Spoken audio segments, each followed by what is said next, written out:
2013 সালে যখন 5ই মে এই বর্বরতম হত্যাকাণ্ড সংঘটিত হয়, তখন আমার বয়স 15 বছর বয়স হবে এবং আমি ক্লাস 9-এ পড়ি সম্ভবত। তো সেই সময়কার স্মৃতি এখন আমার মনে পড়ে। আমরা পরিবার সহ টিভির সামনে বসে দেখছিলাম যে আসলে কি হচ্ছে, এবং যে বর্বরতম হত্যাকাণ্ড তখন হয়েছে, সারা বাংলাদেশের মানুষ সেটা সচক্ষে দেখেছে, কিন্তু সেটাকে ইতিহাস থেকে মুছে ফেলার সর্বাত্মক চেষ্টা ফ্যাসিবাদী আওয়ামী লীগ সরকার করেছে এবং বিগত 12 বছর যাবৎ সেটা করে গেছে। কিন্তু একজন বক্তা বললেন যে শহীদের রক্ত কখনো বৃথা যায় না, কখনো ইতিহাস থেকে মুছে ফেলা যায় না। আমরা সেই শহীদদের স্বীকৃতি দিতে এবং সম্মান জানাতে আজকে আবার একত্রিত হয়েছি। এর মাধ্যমে এটা প্রমাণিত হলো যে শহীদের রক্ত কখনো বৃথা যায় না। আমি যখন এই উদ্যোগটি নেওয়ার ব্যাপারে যখন হেফাজতের ইসলামের যারাই তালিকা প্রস্তুতের সাথে বিগত সময়ে জড়িত ছিলেন তাদের সাথে কথা বলছিলাম, তালিকা নিয়ে আলোচনা করছিলাম, তখন ওনাদের অভিজ্ঞতা বর্ণনা করছিলেন। একজন বলছিলেন যে শহীদের তথ্য নিতে ওনার গ্রামের বাড়িতে যাওয়ার সময় গ্রামের বা পাড়ার লোকজন পর্যন্ত বাধা দিয়েছে যে আপনারা আইসেন না, আসলে আওয়ামী লীগের লোকেরা ডিস্টার্ব করবে, বা প্রশাসনের পক্ষ থেকে, গোয়েন্দা সংস্থার পক্ষ থেকে নানা ধরনের চাপ প্রয়োগ করা হবে। এবং শহীদ পরিবার, আরেকজন বক্তা বলছিলেন যে শহীদ পরিবার কিংবা যে মাদ্রাসার ছাত্র নিখোঁজ হয়েছে কিংবা শহীদ হয়েছে তারা স্বীকার করতে পর্যন্ত ভয় পেতেন, এত নির্মম ভাবে এই ঐতিহাসিক ঘটনাটিকে চাপা দেওয়ার চেষ্টা করা হয়েছে। আজকে সেই শহীদ পরিবার, আজকে হেফাজতে ইসলামের যারা তখন নেতৃত্বে ছিলেন, সেই শহীদদের স্বীকৃতি দিতে পেরে এবং আমাদের স্থানীয় সরকার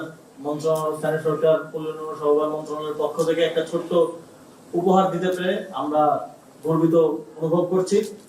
এবং একই সাথে সারা দেশের মানুষ যেন এই শহীদদের আর কখনো ভুলে না যায়, সেজন্য একটি ছোট্ট উদ্যোগ নিতে পারে আমরা গর্বিত অনুভব করছি। একই সাথে আরেকটি ঘোষণা আজকে দিতে চাই। আমরা স্থানীয় সরকার বিভাগের পক্ষ থেকে ইতিমধ্যে একটি উদ্যোগ গ্রহণ করেছি। যে ঐতিহাসিক শাপলা চত্বরে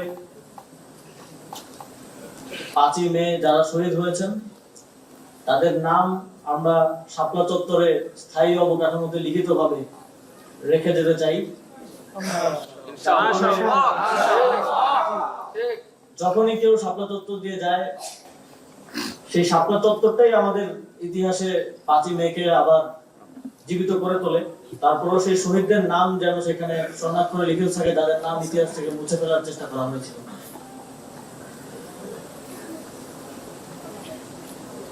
আসলে একটি জাতির পরিচয় বহন করে যে সেই জাতিটা কিভাবে তার শহীদদের স্মরণ করে তার উপরে ভিত্তি করে।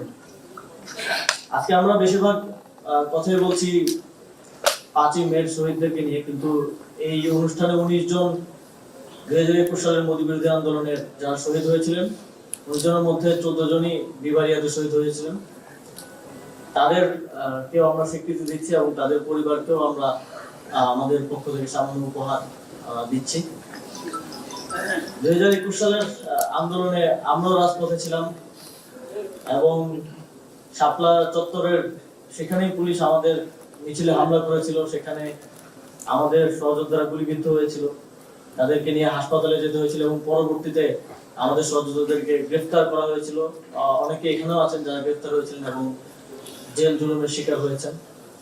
আমাদের নামে মামলা ছিল, এই সরকার দায়িত্ব গ্রহণের পর আমার নিজের নামেও মামলা ছিল, সেটা উজ্জ্ব করা হয়েছে। সেই আগ্রাসন বিরোধী অবস্থান থেকে একজন কুখ্যাত ব্যক্তির বাংলাদেশে আগমনকে কেন্দ্র করে সেই প্রতিবাদ এবং বিক্ষোভ হয়েছিল এবং সেখানেও নির্বিচারে বাংলাদেশের স্বাধীনতাকামী এবং সার্বভৌমত্ব রক্ষাকারী জনতাকে গুলি করে হত্যা করা হয়েছিল। আমরা তাদেরকেও আজকে শ্রদ্ধা করে স্মরণ করতে চাই এবং আগামীর বাংলাদেশের ইতিহাসে যেন তারা স্বর্ণাক্ষরে তাদের নাম লিখে থাকে সেটা নিশ্চিত করতে চাই। ইতিমধ্যেই এই উদ্যোগ যখন আমরা গ্রহণ করছি, যখন এটা নানাভাবে অনেকেই জানতে পারে, নানাভাবে এই উদ্যোগকে বাধাগ্রস্ত করার চেষ্টা করা হয়েছে এবং সামনেও হয়তো আজকের এই অনুষ্ঠানের পর আপনারা দেখতে পাবেন যে নানাভাবে এই উদ্যোগকে ইয়ে করার চেষ্টা করা হবে। আপনারা ভালো করে জানেন এবং আমরা সবাই জানি যে কারা সেটা করবে। পরাজিত ফ্যাসিবাদী শক্তি